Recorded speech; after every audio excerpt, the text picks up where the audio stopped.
जब एक haunted road से एक ट्रक ड्राइवर गुजर रहा था, उसके साथ कुछ ये हुआ। डेट्रो नाम का एक ट्रक ड्राइवर जिसने इस वीडियो को रिकॉर्ड किया, उसने बताया कि उनके साथ काम करने वाले कुछ और ट्रक ड्राइवरों ने लुइसियाना में स्थित इस रोड के किनारे एक हॉन्टेड फिगर को देखा है। जब एक रात वो हॉन्टेड रोड से जा रहा था, उसने ये देखा।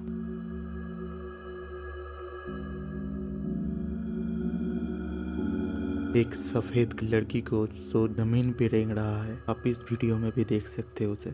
जब ट्रक उसके पास से गुजर रहा था, तब उसने उस ट्रक की तरफ मुड़ के देखा। वो ट्रक वाला नहीं रुका, ये देखने के लिए वो क्या था।